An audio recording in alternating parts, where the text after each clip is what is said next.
वेत्तारं कर्मभूभृतां ज्ञातारं विश्वतत्त्वानां वन्दे तद्गुणलब्धये। अथाष्टमोऽध्यायः। अब अष्टम अध्याय। आश्रव पदार्थ उक्तः। आश्रव पदार्थ कहा जा चुका है। अवसर प्राप्तम बंधम व्याचक्ष्महे। अब अवसर को प्राप्त हुआ जो बंध पदार्थ है उसका हम व्याख्यान करते हैं। स पुनश्चेतनेतर द्रव्य परिणामः नामादि चतुष्टय धर्म भागपि द्रव्य भाव बंध विशेषात द्वयीम अवस्थाम बिभर्ति। और वह बंध चेतन और अचेतन दोनों द्रव्यों का परिणमन है।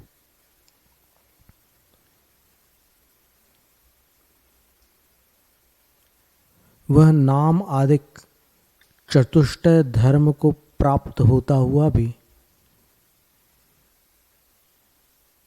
द्रव्यबंध और भावबंध के भेद से दो अवस्था को धारण करता है। यानी बंध पदार्थ द्रव्य और भावबंध की अपेक्षा से दो भेदों को धारण करता है।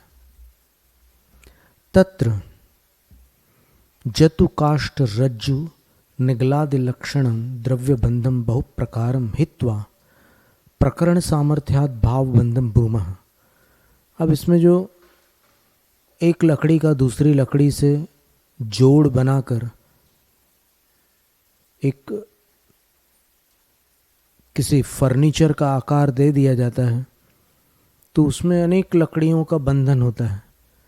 तो उस तरह के बंधन को छोड़कर यहाँ बंध पदार्थ में जिसका प्रकरण है ऐसे भाव बंध को हम कहते हैं। सद्वेधा उसके दो भेद हैं। कर्म नोकर्म बंध भेदात, कर्म बंध और नोकर्म बंध के भेद से उसके दो भेद हैं। माता पितृ पुत्र स्नेह संबंध है नोकर्म बंध। माता पिता पुत्र आदि के प्रति जो स्नेह का संबंध है वो नोकर्म बंध है। यह पुनः और जो अयम इतरः कर्म बंध, ये जो दूसरा कर्म बंध है तम पौनर्भविक कर्म बंध संतति सद्भावाद आदिमंतम अनादिमंतम च प्रतिजानीमहि बीजांकुर प्रादुर्भाव संतानवत।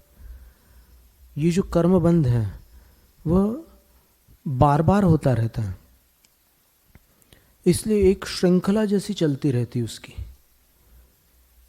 बंद हुआ, उदय हुआ, फिर आकुलता हुई, नया बंद हुआ, चलता ही रहता है।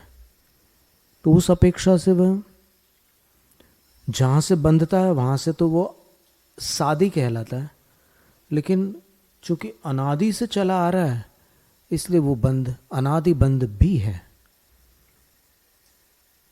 क्योंकि बीज और अंकुर के समान उसकी संतति चली आ रही है।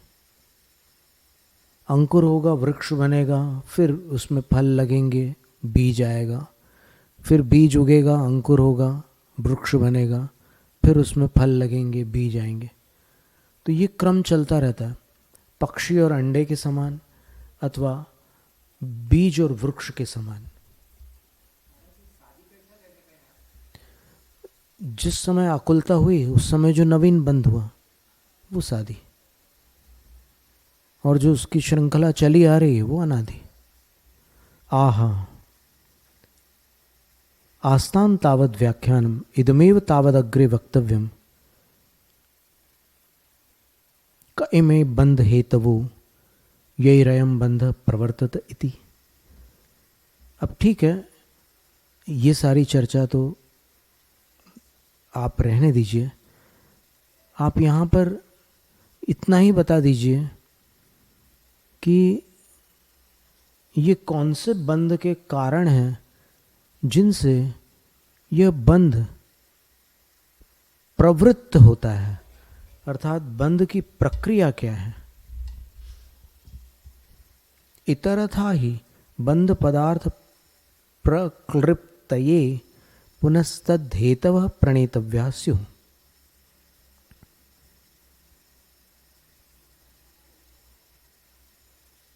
अन्यथा बंद पदार्थ की व्यवस्था में अथवा उस बंद पदार्थ की व्यवस्था करने के लिए उसके हेतु प्रणीत करने ही होंगे। स्यादेत, ऐसा भी हो सकता है कि कारणाभावात् बंध प्रसिद्धि सामर्थ्यम इत्येतच्च वार्तम अनिर्मोक्ष प्रसंगात। अगर बंध अकारण होने लग जाए तो फिर मोक्ष नहीं हो सकता।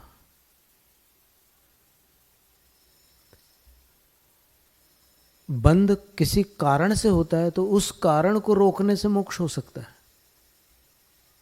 अगर बंध अकारण होता तो अनिर्मोक्ष प्रसंगात, अकस्मात तदभावात, और वो बिना कारण के हो नहीं सकता। यदि अकस्मात बंध मोक्ष कस्मात ना अकस्मात, अगर बिना कारण मोक्ष हो बंद हो सकता है तो फिर बिना कारण मोक्ष क्यों नहीं हो सकता? ये सारी बातें उठेंगी। न चाकस्मात बंद मोक्षो, लेकिन न तो बंद अकारण होता है और न ही मोक्ष। तदर्थ प्रक्रिया विरोध प्रसंगात, क्योंकि इन दोनों की जो प्रक्रिया है उससे विरोध का प्रसंग आ जाता है। उस प्रक्रिया से बंद हो रहा है तो फिर आप ये नहीं कह सकते कि बिना कारण बंद हो रहा है, और उस प्रक्रिया से मोक्ष होता है तो फिर आप ये नहीं कह सकते कि बिना कारण मोक्ष हो रहा है। अतो बंध मुक्त्वा मा पुनर्वाचन इति आदौ एव बंध कारण निर्देशो नुष्ठेय। इसलिए सबसे पहले बंध के कारणों का निर्देश करने योग्य है। कार्य कारण योश्च पूर्वापर भावात पूर्वम कारणम वाच्यम पश्चात कार्यम। कार्य कारण में कारण का स्थान पहले है, इसलिए पहले कारण बताइए और उसके बाद कार्य बता दीजिए। उच्यते न वक्तव्याः पुनरिह यस्मात् षष्ठ सप्तम्योः विविध फलानुग्रह तंत्रास्रव प्रकरण वशात् सब प्रपंचाः आत्मनः कर्मबंध हेतवो व्याख्याताः। चूंकि कर्मबंध के हेतु का नाम ही आश्रव है। कर्मबंध किस कारण से होता है? आश्रव के कारण। आश्रवो बंध हेतु स्यात्, तो वो विस्तार से बताए जा चुके हैं आश्रव। लेकिन यहां पर फिर से चूंकि बंधाधिकार है इसलिए सार संक्षेप में बताते हैं कि बंध के हेतु कौन है। मिथ्या दर्शना विरति प्रमाद कषाय योगा बंध हेतवः। मिथ्या दर्शन, अविरति, प्रमाद, कषाय और योग, ये 5 बंध के हेतु हैं। ये 5 बंध हेतु द्रव्य संग्रह ग्रंथ में है और तत्वार्थ ग्रंथ में है। समय पाहुड़, कर्मकांड आदि शेष समस्त ग्रंथों में बंध के 4 हेतु हैं। यहां 5 हेतु हैं, तत्वार्थ परंपरा में और द्रव्य संग्रह में। और कहीं भी हो सकते हैं 5, बाकी अधिकतर ग्रंथों में 4 ही बंध के हेतु हैं। वो समय पाहुड़ भी क्यों ना हो। मिच्छत्तम अविरमणम कसाय जोगाय बंध के कारण है।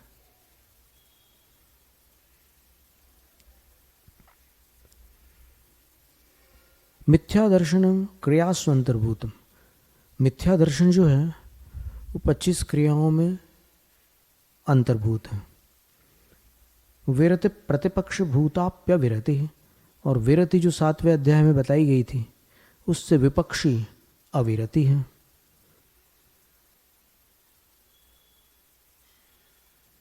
और वो भी 6ठे अध्याय में इंद्रिय कषायाव्रत क्रिया, वहां पर अव्रत जो शब्द था वो अविरति का सूचक था।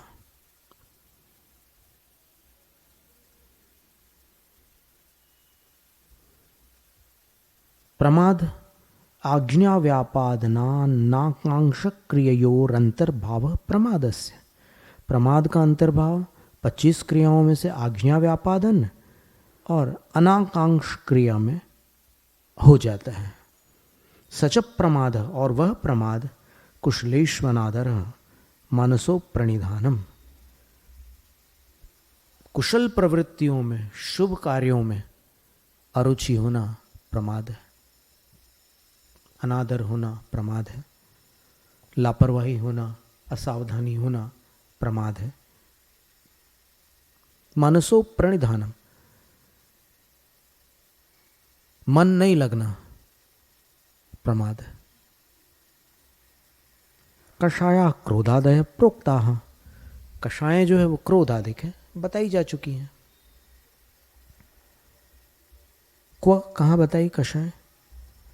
इंद्रिय कषाया व्रत क्रिया, उसी सूत्र में बताइए। सांप्रायिक आस्त्रों के जो 39 भेद हैं उनमें योग कायादि विकल्प प्रक्लिप्त है। योग जो है वो काय, वचन और मन, इस तरह से व्यवस्थित किया गया है। कायवांग मनस कर्म योग, 6 अध्याय का पहला सूत्र।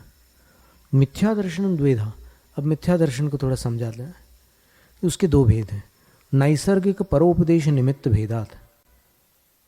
नैसर्गिक यानी सहज रूप से अपने आप जो मिथ्यात्व चला आ रहा है वो, और परोपदेश निमित्त दूसरों के उपदेश के निमित्त से हो जाता है, वो परोपदेश निमित्त तक कहलाता है। इसको अगृहित और गृहित भी कहा है कुछ विद्वानों ने। तत्रोपदेश निरपेक्षम नैसर्गिकम, उसमें जो मिथ्यात्व बिना उपदेश के हैं वह नैसर्गिक है। परोपदेश निमित्तम चतुर्विधम, परोपदेश के निमित्त से होने वाला जो मिथ्या दर्शन है उसके 4 भेद हैं। क्रिया क्रियावाद्याज्ञानिक वैनयिक मत विकल्पात। क्रियावादी, अक्रियावादी, आज्ञानिक और वैनयिक, इन 4 मतों के भेद से परोपदेश निमित्तक मिथ्या दर्शन 4 प्रकार का है, ऐसा जानना।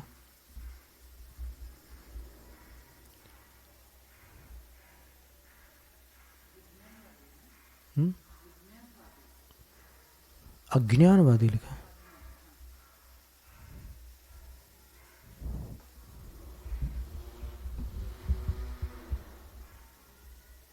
अब इनकी संख्या कितनी कितनी है? 4 प्रकार के मिथ्यात्व में 363 मत आ जाते हैं। कैसे आते हैं तो देखिएगा। चतुरशीति क्रियावादा, 84 तो क्रियावादी लोग हैं, अलग अलग प्रकार की क्रियाओं से आत्मा का कल्याण मानते हैं। 84 प्रकार के। फिर 80 मक्रियावादा नाम, मरीचि कुमार उलूक कपिल आदि दर्शन भेदात।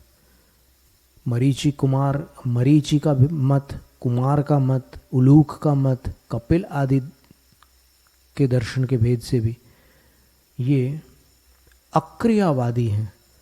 80 शतम 180, 180 क्रियावाद अक्रियावादी हैं, क्रियाओं को जो मान्य नहीं करते।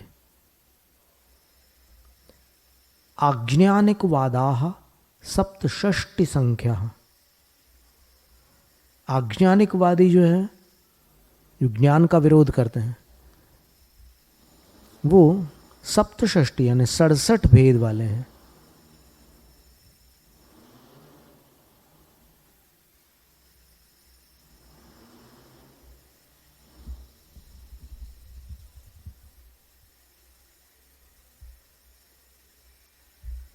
साकल्य, वाष्कल्य, कोथु, मिसात, त्यामुग्रिचारण्य, चाराय, चारायण, काठ,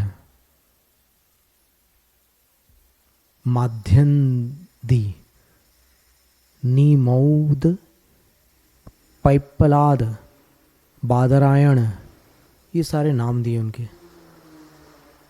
तो इनको आदि लेकर के ऐसे सप्तषष्टि संख्या 67 भेद हैं आज्ञानिक लोगों के। वैनयिका नाम और वैनयिकों के 32 32 भेद हैं।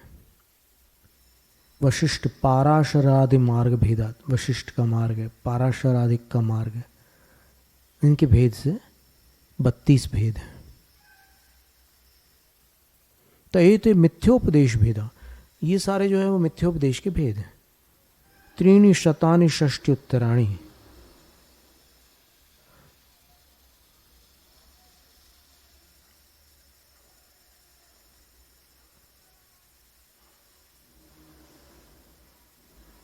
363 मत है। ये संख्या बैठ रही है तो अच्छी बात है।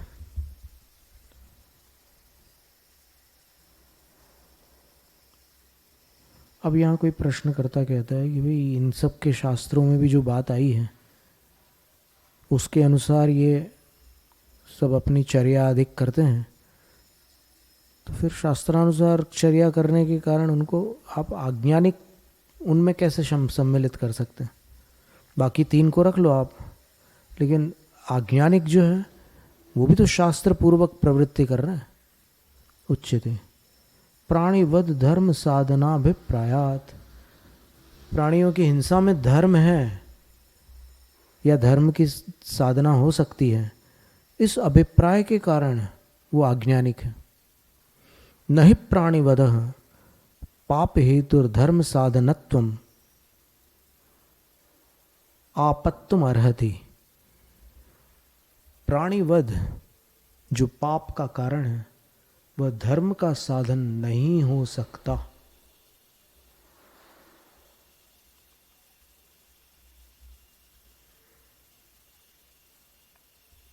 आगम प्रामाण्यात प्राणिवधो धर्म हेतुरिति चेत, उनके पास आगम प्रमाण है, इसलिए उनके आगम के प्रमाण से प्राणिवध धर्म का हेतु हो सकता है। ऐसा यदि प्रश्न करो तो उत्तर ये है न, नहीं हो सकता। तस्य आगमत्वा सिद्ध है, उनका आगम आगम है ये सिद्ध नहीं कर सकते तुम। उनके आगम में आगमपना नहीं है।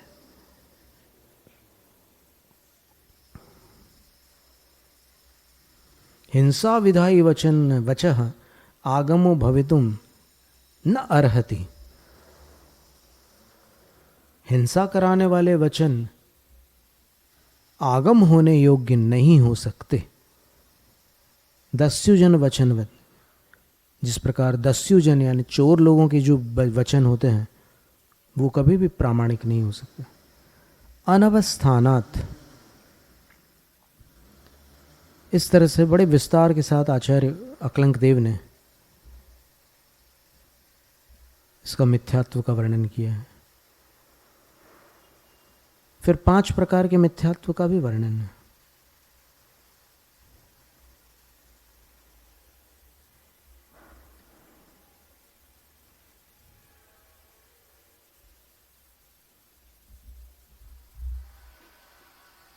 फिर कहते हैं कि भाई उनके शास्त्रों में भी कई बातें तो जिनवाणी से मिलती है, तो हम कैसे उनके शास्त्र को अमान्य कर दें?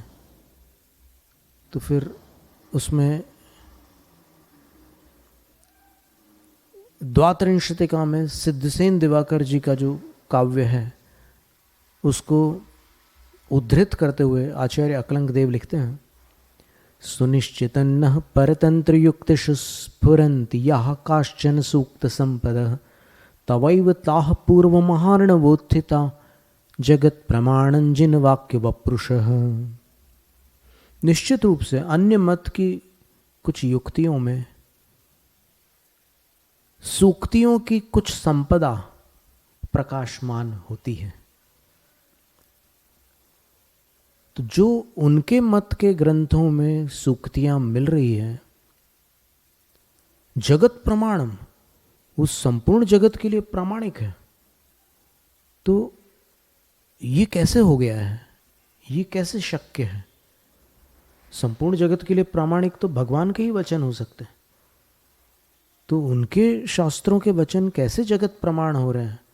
तो उत्तर देते हैं, ताहा, वे जो सूक्तियां हैं, वे जो सुंदर सुंदर वचन हैं, वे तवैव पूर्व महारणवोत्थिता जिन वाक्य व पुरुष,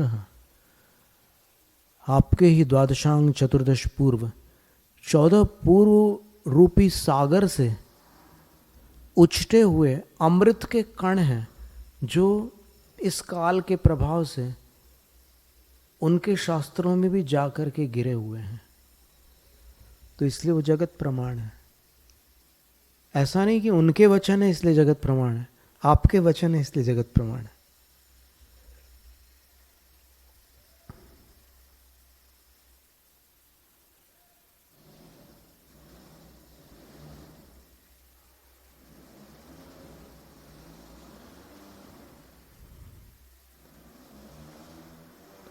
तो इस तरह पंचविधम वा, एक और भी बता रहे हैं आचार्य कि मिथ्यात्व 5 प्रकार का भी हो सकता है। एकांत मिथ्या दर्शन, विपरीत मिथ्या दर्शनम, संशय मिथ्या दर्शनम, वैनयिक मिथ्या दर्शनम, आज्ञानिक मिथ्या दर्शनम चेति।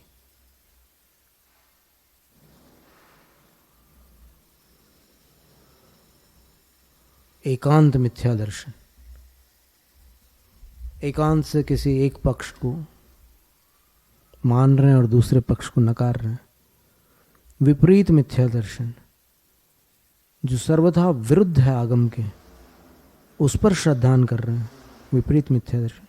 संशय मिथ्या दर्शन, ये है या वो है, इस प्रकार का श्रद्धान होने से कोई निश्चय नहीं होने के कारण संशय मिथ्या दर्शन है। फिर वैनयिक मिथ्या दर्शन और आज्ञानिक मिथ्या दर्शन, ऊपर जो 4 भेद बताए थे मिथ्यात्व के, उनमें भी थे। वैनयिक मिथ्यात्व का अर्थ होता है सबकी विनय करो, मुक्ति मिल जाएगी।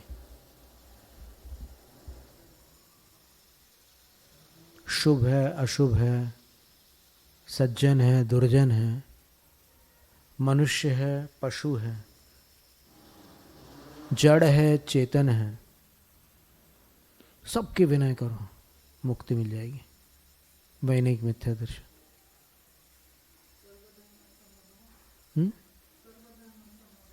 नहीं, सर्वधर्म समभाव अलग वस्तु है।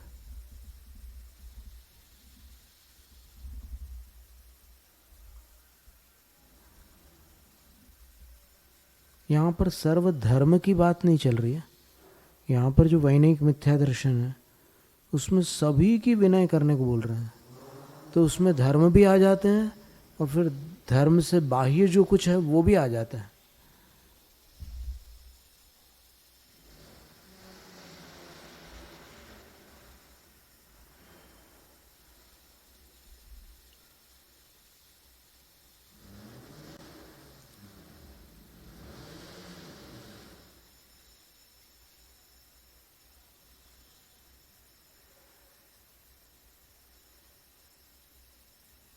अविरति कषाय योगा 12, अविरति 12,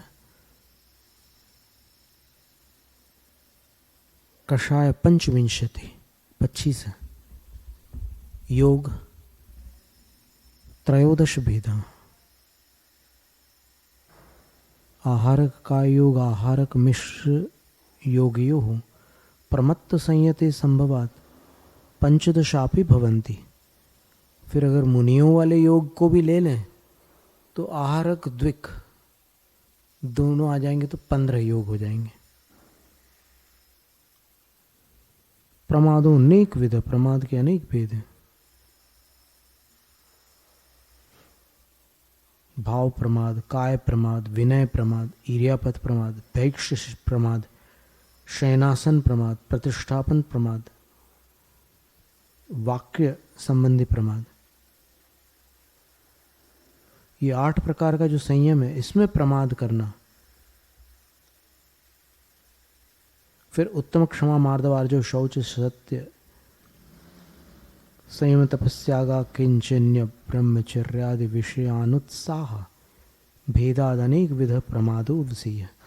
इसमें भी अगर अरुचि हो, अनुत्साह हो, उत्कंठा न हो तो वो भी प्रमाद की श्रेणी में है।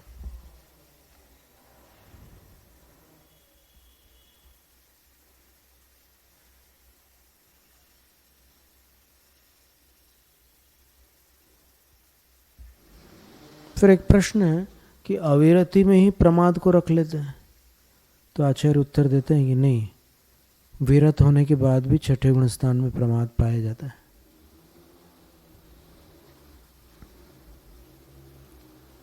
फिर कषाय और अविरति में भेद नहीं है ना, कार्य कारण भेदोत्पत्ति है। कषाय कारण है और अविरति कार्य है, तो कार्य और कारण की अपेक्षा से इनमें दोनों में भेद है।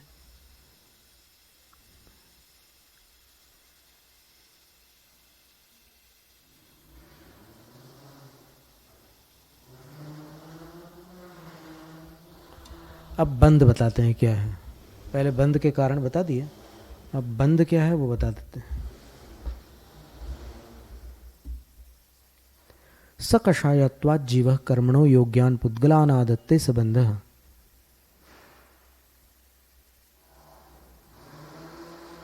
कर्मणो, ये जो सूत्र में एक शब्द है, इसके दो अर्थ हैं।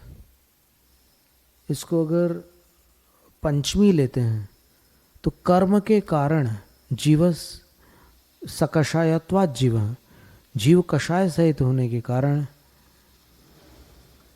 योग्यान पुद्गलान आदत्ते, योग्य पुद्गलों को स्वीकार कर लेता है, सबंध, वो बंध है। अथवा कर्मण अगर षष्ठी लेते हैं तो कर्म पर्याय के योग्य पुद्गलों को, अर्थात कर्मण वर्गणाओं को, जीव सकषायत्वात् आदत्ते, जीव कषाय सहित होने के कारण स्वीकार करता है, सबंध, वो बंध। प्रकृति स्थित्यनुभव प्रदेशास तद्विधयः, तद्विधयः उसके जो भेद हैं वो चार हैं। एक तो प्रकृति भेद, प्रकृति बंध, पहला भेद जो है बंध का वो है प्रकृति बंध। प्रकृति बंध का अर्थ होता है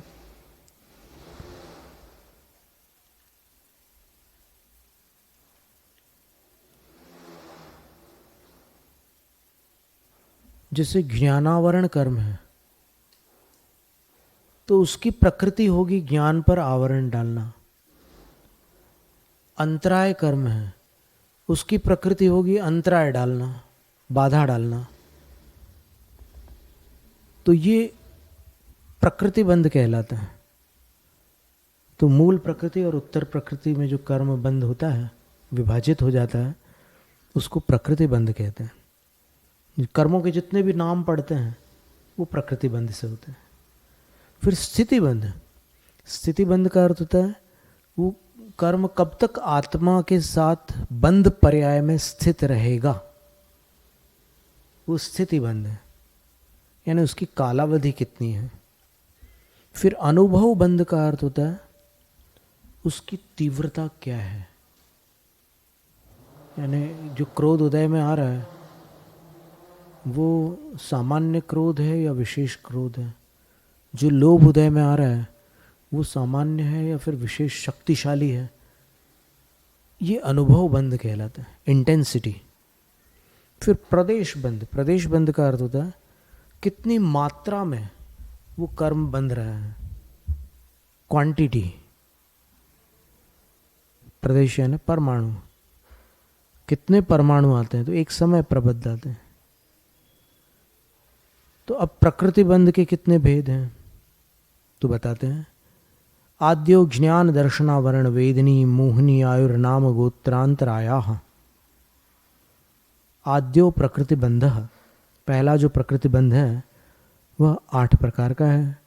ज्ञानावरण, दर्शनावरण, वेदनीय, मोहनीय, आयु, नाम, गोत्र और अंतराय।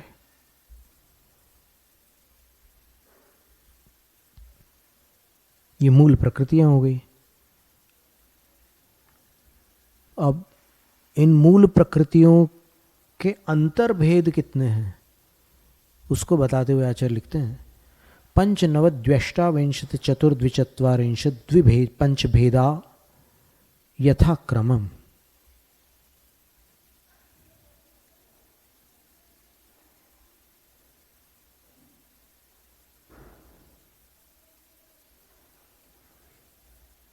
द्विपंच भेदो पाठ है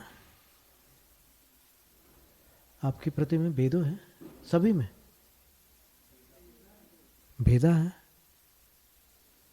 एक मिनट सर्वार्थ सिद्धि में और देख लेते हैं।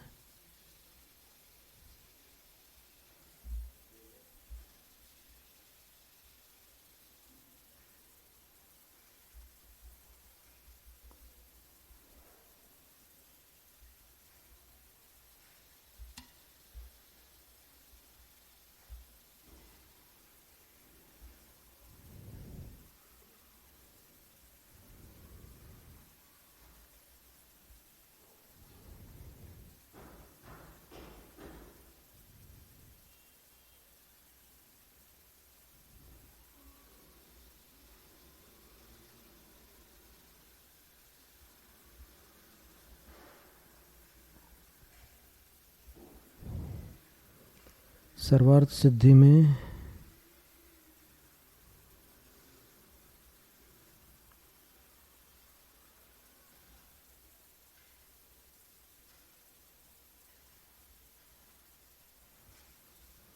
एक वचन बहुवचन का स्पष्टीकरण नहीं है,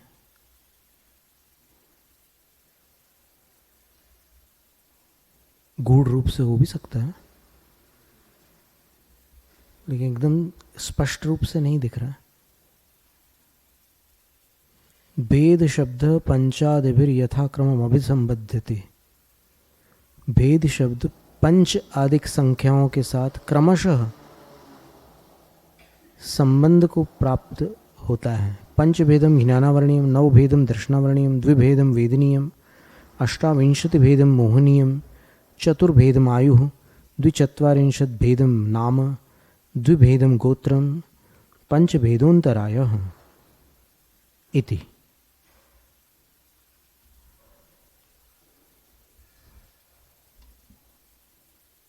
तत्वार्थ वार्तिक में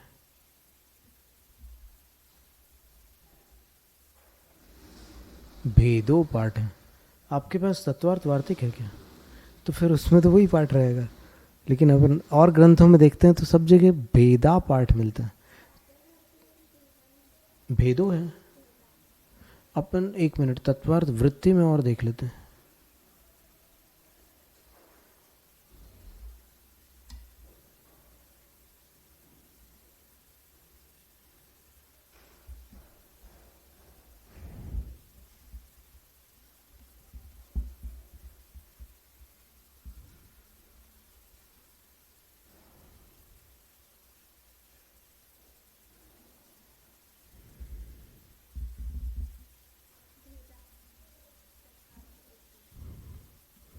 दो तत्वार्थ वृत्ति है, आपने कौन सी खोली? शुद्ध सागर सूरी जी की।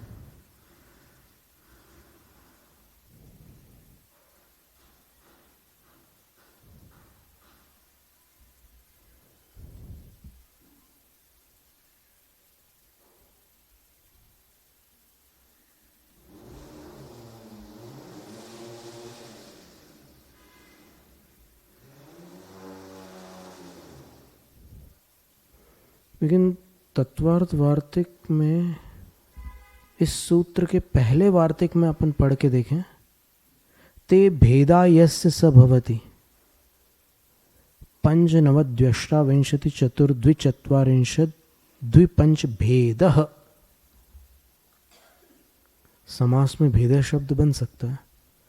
चलो अब एक भेद शब्द के लिए अपन इतना समय और शक्ति लगा रहे हैं, इसको अपन स्वीकार कर लेते हैं कि आचार्य अकलंक देव ने भेद शब्द रखा है एक वचन, और शेष आचार्यों ने बहुवचन रखा है।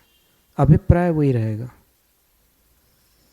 एक वचन कब बनेगा? जब प्रकृति बंधो, वहां से लेंगे अपन। प्रकृति बंध को अगर लेंगे तो एक वचन बनेगा। और फिर ये जो ऊपर वाला सूत्र था उसमें प्रकृतियों के नाम थे।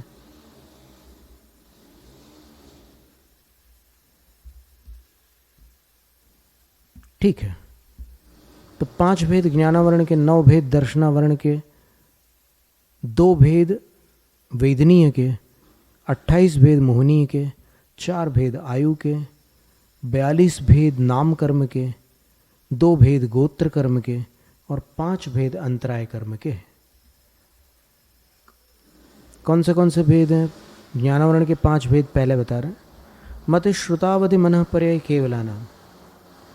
मति ज्ञानावरण, श्रुत ज्ञानावरण, अवधि ज्ञानावरण, मनः पर्याय ज्ञानावरण और केवल ज्ञानावरण। इन 5 ज्ञानों का जो आवरण है वो ज्ञानावरण है। तो चूंकि 5 ज्ञानों का आवरण है इसलिए उसके 5 भेद हो गए ज्ञानावरण के।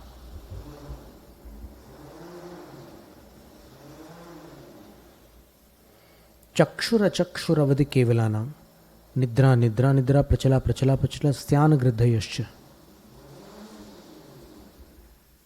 चक्षुर दर्शन, अचक्षुर दर्शन, अवधि दर्शन, केवल दर्शन, इन 4 के आवरण दर्शनावरण है। और जो 5 प्रकार की निद्राएं हैं वो भी दर्शनावरण है, क्योंकि ये निद्राएं सर्वघाती होती है। निद्रा सामान्य निद्रा है, निद्रा निद्रा प्रबल निद्रा है। उसके उदाहरण दिए हैं कि अगर निद्रा में कोई सोया हुआ है तो उसको आप पलंग सहित कहीं भी ले जा सकते हैं, नींद नहीं टूटेगी।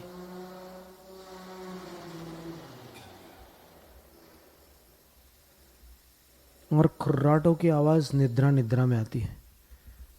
प्रचला प्रचला में लार बहती है, शरीर में फड़कन होती है, शरीर हिलता है।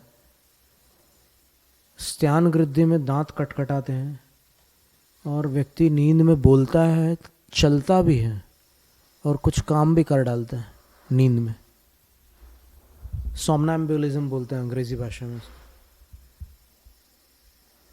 तो ये 5 निद्राएं जो हैं ये सर्वघाती है, अर्थात इनके उदय में दर्शन उपयोग नहीं हो सकता। दर्शन का सर्वघात ये 5 निद्राएं करती है। तो फिर एक प्रश्न आता है कि जो मुनि महाराज रात में घंटों तक सोते हैं उनका 6ठा 7वां गुण स्थान कैसे हो सकता है? क्योंकि 15 प्रमाद में निद्रा है और प्रमाद प्रमत्त गुण स्थान में पाया जाता है। तो अगर वो सो रहे हैं तो फिर अप्रमत्त गुण स्थान में कैसे जाएंगे? प्रश्न समझ में आया कि नहीं?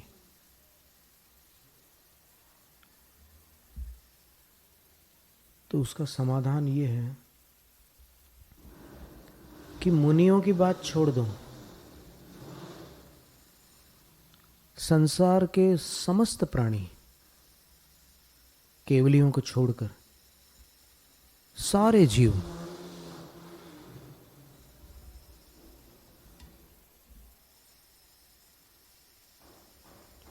अंतर्मुहूर्त तक ज्ञानोपयोग में रहते हैं, अंतर्मुहूर्त तक दर्शनोपयोग में रहते हैं। ये दोनों उपयोग अंतर्मुहूर्त में बदल जाते हैं।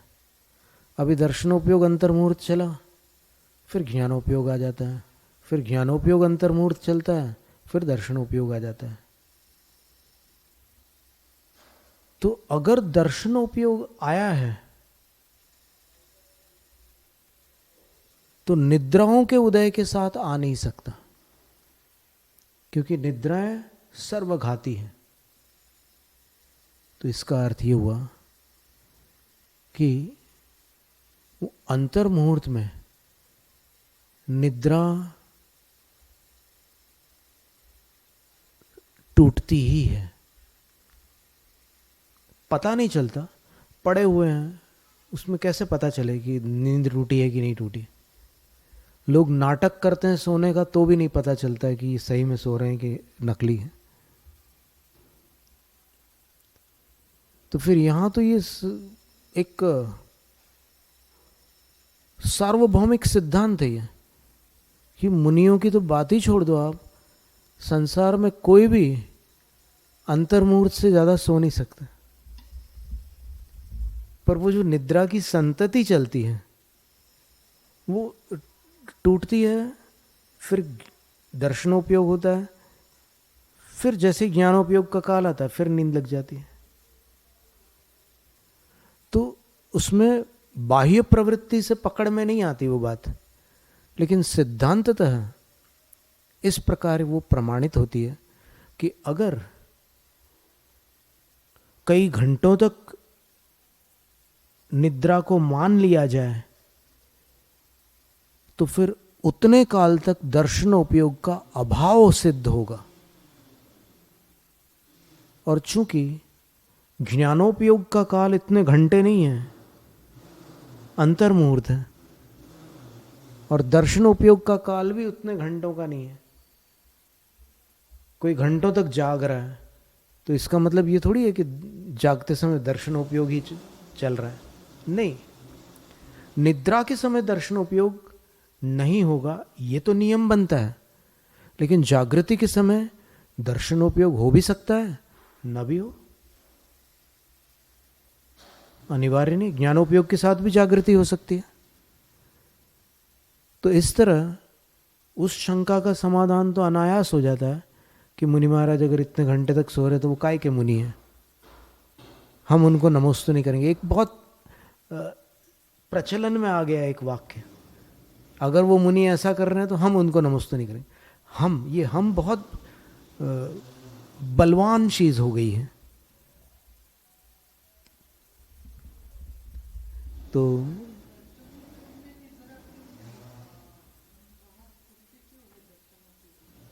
क्या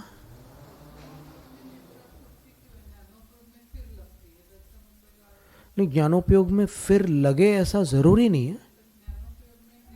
हाँ।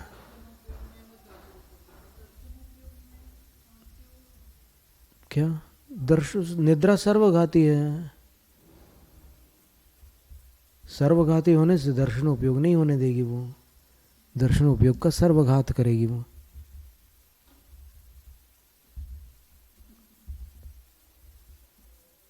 ये थोड़ी सी बारीक बात हो।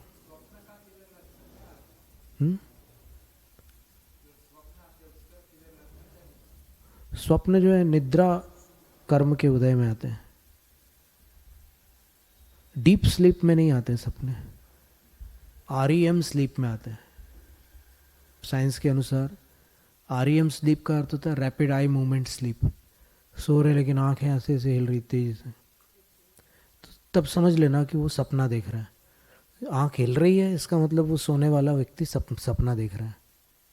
साइंटिस्ट लोगों ने ये खोज करके निकाला। और अगर आंखें एकदम स्थिर है, बिल्कुल होश नहीं, बेसुध जैसा पड़ा हुआ है, तो वो डीप स्लीप है। डीप स्लीप में सपने नहीं होते। और ये REM स्लीप 20 मिनट से ज़्यादा नहीं चलती है। ऐसा लगता है ना, कई बार कुछ लोग बोलते हैं कि मैंने आखी रात सपना देखा, तो आखी रात नहीं देखा वो बीच बीच में टूट जाता है, अपने को समझ में नहीं आता, सब मिक्स हो जाता है। लंबा सपना देखा, कभी कभी ऐसा भी होता है ना कि सपने में ही अपने कई साल गुजर गए। नहीं हो सकता ऐसा? सपने में तो हो ही सकता है। फिल्मों में जैसे हो जाता है 3 घंटे में तो वो बचपन से बूढ़ा हो जाता है। तो ये सारी चीजें सपने में भी हो सकती है। सद असद वेद्ये, साता और असाता वेदनीय कर्म के 2 भेद हैं। अभी आज ही सवेरे हम पढ़ रहे थे धवला में साता और असाता के बारे में। तो साता और असाता का कार्य क्या है, तो धवला की छठी पुस्तक में लिखा था, बड़ा सुंदर लिखा था। अभी हमें तो आज के युग में जो विद्वान और फिर कुछ तार्किक लोग होते हैं उन पर बड़ा आश्चर्य होता है कि वो आगम की बात को भी श्रद्धा से ग्रहण न करके प्रतितर्क प्रस्तुत करते हैं और उस कथन का निराकरण करने के लिए आलेख तक के लिख डालते हैं। देखिएगा, अभी हम बताते हैं आपको।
वेदिनी यस कम्मस दुवे पैडियो। वेदिनी कर्म की दो प्रकृतियां हैं, साता और असाता। सादम सुहम तम वेदा वेदी भुंजा वेदी तिप सादा वेदनीयम। सात का अर्थ सुख होता है, उसका जो वेदन करा है, उसका जो भोग करा है, वह कर्म साता वेदनी है। असादम दुखम तम वेदा वेदी भुंजा वेदी ति असादा वेदनीयम। असाता का अर्थ दुख होता है और उसका जो वेदन करा है, उसका जो भोग करा है, वह असाता वेदनीय है। एथ छो तो वो भणे दी। यहाँ पर प्रश्नकर्ता कहता है, यदि सुह दुखाएं कम्मे हिंतु होंती तो कम्मेसु विनट्ठेसु सुह दुख वज्रेण जीवेण होदम्वम। यदि सुख और दुख इन कर्मों से होता है तो फिर इस कर्म का नाश हो जाने पर जीव को सुख और दुख से रहित होना चाहिए। सुख दुख निबंधन कम अभावा, क्योंकि सुख और दुख में कारणभूत कर्मों का अभाव हो चुका है।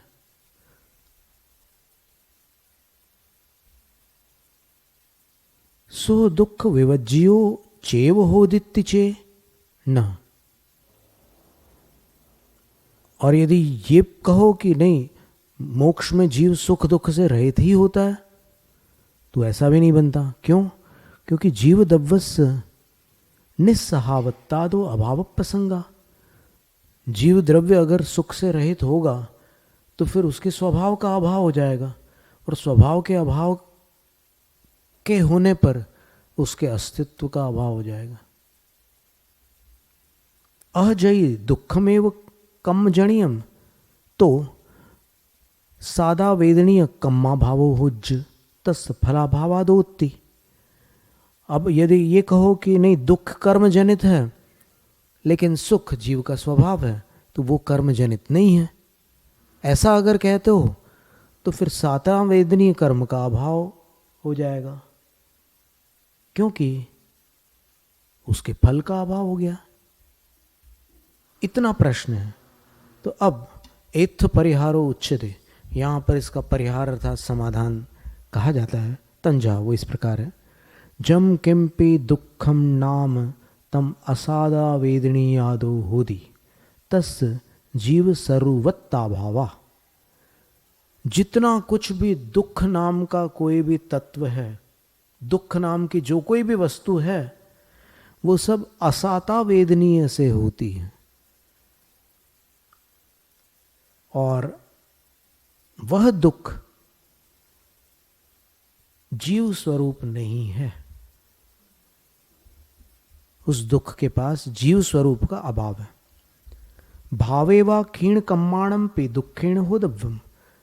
अगर ये कहो कि नहीं जीव का स्वभाव दुख भी है, तो फिर असाता का क्षय होने के बाद भी दुख होना चाहिए।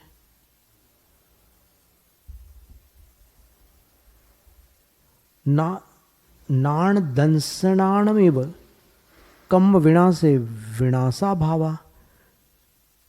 ज्ञान दर्शन जैसे जीव के स्वभाव है, तो कर्मों का नाश हो जाने पर भी, कर्मों का नाश होने पर भी ज्ञान और दर्शन के विनाश का विनाश नहीं होता। तो वही स्थिति दुख की भी बन जाएगी अगर दुख को जीव का स्वभाव मान लिया जाए तो। सुहम पुण्य न कम्मादो उपपज्यति तस् जीव सहावत्तादो फलाभावा।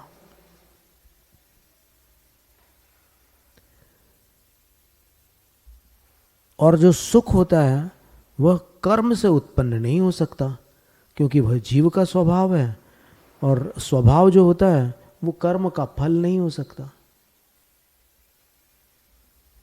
न सादा वेदनीयोदया भावा हुए। अब फिर ऐसी स्थिति में साता वेदनीय का तो अभाव मानना पड़ेगा। तो आचार्य कहते हैं कि नहीं, साता वेदनीय का अभाव भी नहीं मानना पड़ेगा। क्यों?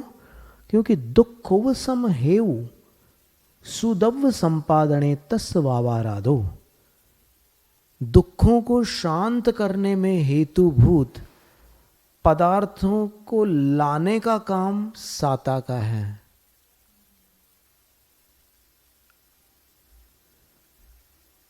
एवं संते, ऐसा होने पर सादा वेदनीयस्य पोग्गल विवाहितम होइति ना संकणिज्यम। ऐसा होने पर साता वेदनी पुद्गल विपाकी हो जाएगी अगर वो ऐसी वस्तुएं ला करके देने लग जाए जिससे दुख थोड़ा कम हो जाता है। तो दुखों को घटाने वाली वस्तुएं अगर साता वेदनी प्रदान करने लग जाए तो फिर साता वेदनी, जिसको शास्त्रों में जीव विपाकी कहते हैं, वो पुद्गल विपाकी हो जाएगी, क्योंकि वो पुद्गलों को प्रभावित कर रही है, पुद्गलों को ला करके जीव के पास उपस्थित कर रही है। ऐसी आशंका मत करो। क्यों? दुखुव समेण पण सुवियथ कणस्।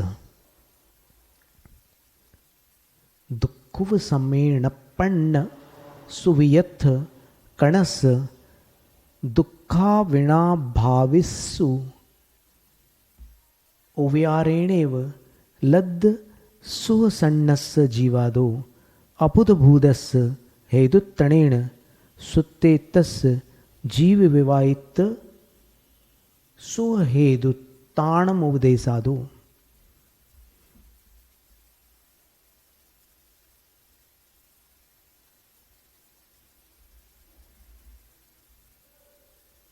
दुख के शमन से उत्पन्न हुए, दुख के अविनाभावी उपचार से ही सुख संज्ञा को प्राप्त। जैसे इसमें एक उदाहरण दिया जाता है कुछ विद्वानों द्वारा कि किसी को बहुत तेज बुखार है और फिर पट्टी वट्टी लगाने के बाद और थोड़ा बहुत उपचार करने के बाद वो जो 107 डिग्री बुखार था अब 100 पर आ जाता है। उससे पूछते हैं कि अब कैसा लग रहा है, तो कहता है कि अब ठीक लग रहा है, अब मैं अच्छा हूं। तो वैसे ही यहां पर कह रहे हैं कि साता जो है वो ऐसी कोई सामग्री प्रस्तुत कर देती है जिससे असाता से उत्पन्न हुआ जो दुख है वो घट जाता है, और घटे हुए दुख को उपचार से सुख कह सकते हैं। कम दुख को उपचार से सुख कहा जा सकता है लोक में, इसलिए वो जीव विपाकी है। तो भी जीव पुग्गल विवाहितम सादा वेदनीय स पावेदितिचे न इठता दो। तो भी आपने जो उदाहरण दिया कि भाई दुख कम हो गया तो फिर उसको उपचार से सुख कहा जा सकता है, अच्छी बात है। तो वो जीव विपाकी तो हो गया क्योंकि सुख का अनुभव करा रहा है, लेकिन वो जो सामग्री उसने ला करके रखी उससे तो वो पुद्गल विपाकी बना ही रहा। तो फिर ये मानो कि वो जीव विपाकी भी है और पुद्गल विपाकी, उभय विपाकी है। तब फिर आचार्य वीरसेन स्वामी कहते हैं इठत ताधु, चलो हमें मान्य है कि वो उभय विपाकी है। फिर कहीं लिखा क्यों नहीं है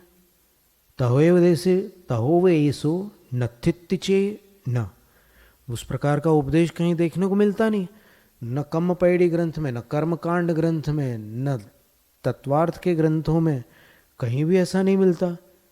और आप धवला में कह रहे हो कि ये साता और असाता वेदनी, साता वेदनी है, उभय विपाकी है, तो ये बात कैसे बनेगी जब वैसे शास्त्र में कथन ही नहीं है?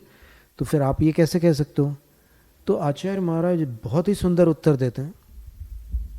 वो कहते हैं कि जीवस अथित तन्हानुवत्ति दो तहोव देसथित सिद्धिये। वैसा उपदेश आज भले ही उपलब्ध न हो, लेकिन उसके अस्तित्व की सिद्धि इस बात से होती है कि ये जो व्यवस्था यहां बताई है उसको अस्वीकार करने पर जीव का अस्तित्व समाप्त हो जाता है।